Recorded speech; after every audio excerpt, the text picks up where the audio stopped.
Salut à tous et à toutes, c'est Poulop, le professeur de la formation BD sur dessindigo.com. Et aujourd'hui, on va parler d'une technique pour faire varier un peu les formes de personnages qu'on va faire, en tout cas les formes de visages, pour varier un peu tout ça. Alors, quand vous dessinez des visages, vous aurez remarqué que souvent, pour inventer un visage, c'est assez compliqué de faire des choses originales. Parce qu'on a tendance à inventer toujours la même chose. C'est-à-dire de faire des personnages qui se ressemblent tous. Donc là, voilà, je vais dessiner sans réfléchir un personnage. Ici, un visage lambda d'un garçon. Et quand on dessine sans réfléchir, souvent, ben voilà, on fait tout le temps les mêmes modèles. Alors, il y a plusieurs techniques pour varier les visages, comme par exemple rajouter de la barbe, changer la coiffure, tout ça. Mais ça, c'est assez commun et vous verrez que vous vous retrouverez un petit peu bloqué quand vous aurez fait plusieurs coiffures déjà ou plusieurs sortes de pilosités dans la barbe, tout ce genre de choses. Donc moi, je vais vous donner une petite technique pour varier encore plus vos personnages et vous en saurez plus sur cette technique dans la formation BD sur le site dessindigo.com. Donc là, ce sera un petit aperçu. Ici, je vais utiliser des formes géométriques pour composer mes visages, les déformer complètement, pour après arriver à des choses plus uniques que les visages lambda, comme celui que j'ai fait ici. Donc, pour commencer, on choisit une forme, une ou deux formes géométriques assez simples. Donc ça peut passer par... ça peut passer par un triangle, comme ça, tout simple, ou même deux triangles. Vous pouvez faire deux triangles comme ça, ou par exemple deux triangles comme ça, si vous utilisez des triangles, bien sûr.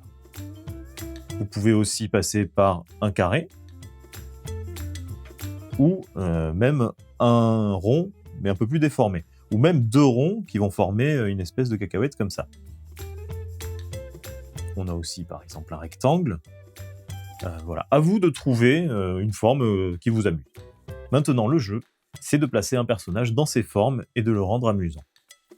Alors, on va un peu casser les règles habituelles de la création de visage, où normalement on met les yeux au milieu du visage, puis ensuite le nez entre les yeux et le menton, tout ce genre de choses.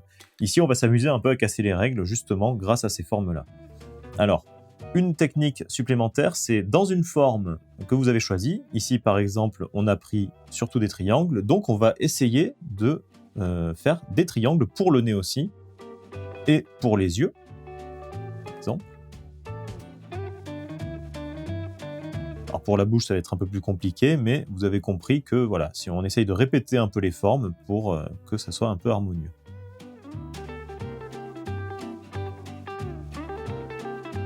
Là, on a déjà le haut de la tête du personnage. J'ai envie de lui faire une espèce de petite choucroute sur la tête, en guise de coiffure.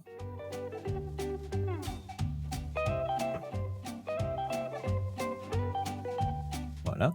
Ses oreilles aussi peuvent suivre une forme un tout petit peu triangulaire. Hein.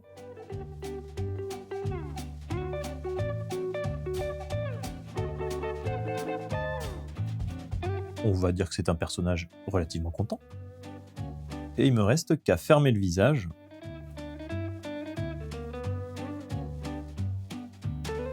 Et vous voyez que là, de suite, hop,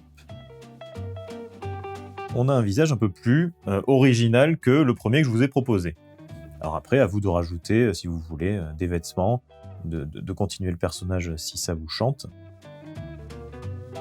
Et s'il vous plaît, après rien ne vous empêche de le recommencer à côté, de préciser les traits, tout ça. Voilà, ça c'est un exemple, avec deux triangles assemblés. Si on prend les deux autres triangles assemblés, par exemple, on va avoir un visage complètement différent, vous allez voir. Alors, on fait un triangle pour le nez aussi, mais cette fois-ci plus fin. Ici, on va dire que c'est les joues. Donc ça fera un personnage au bas du visage un peu creusé, enfin au milieu du visage creusé en tout cas, et un menton qui repart. Alors, je ne sais pas ce que ça va donner à la fin, hein. Je me laisse porter par la forme vraiment, en essayant de faire des formes fluides autour. Et on a un front qui va être très large. Voilà. Alors avec ça, je peux placer les yeux ici, je pense. Et là, j'ai envie de faire une bouche très grande, comme ça, pour compléter un peu l'espace. Et un petit menton ici. On va faire des pupilles assez rapprochées. On dirait qu'il louche, mais c'est rigolo. Et les sourcils du personnage venir se placer là. Il est pas content. Il ou elle d'ailleurs. On va fermer cette forme du coup. Hop. Oh, ça va être une dame. Je vais lui rajouter des oreilles qui vont suivre un peu la forme du visage. Alors là, c'est très cartoon, bien sûr. Hein. Si vous faites une BD réaliste, ça ne ressemblera pas à ça, normalement. Voilà, je peux même lui rajouter des petites boucles d'oreilles.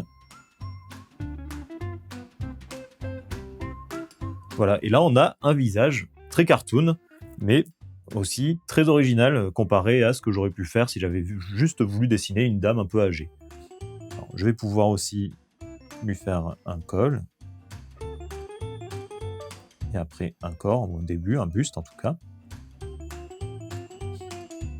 Et voilà un deuxième exemple. Alors, n'importe quelle forme peut être utilisée pour cet exercice, et vous verrez qu'après, en modulant un peu la taille, la largeur, l'épaisseur de certaines formes, vous pourrez avoir une infinité de visages très différents. Alors cet exercice, ce qui est bien, c'est qu'il peut remplir une page entière de dessin. Je vais vous montrer à quoi ça ressemble à la fin de l'exercice.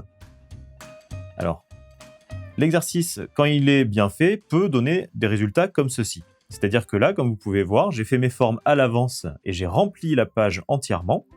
Et je me sers de ces formes complètement aléatoires pour créer des visages. Donc c'est vraiment un coup de main à prendre et un exercice à faire, par exemple, régulièrement le matin ou le soir avant de dessiner ou après avoir bien dessiné votre BD. Ça se laisse faire sans trop réfléchir. Et à la fin, vous pourrez vous retrouver avec toute une galerie de visages comme celle-ci pour vous inspirer dans vos bandes dessinées.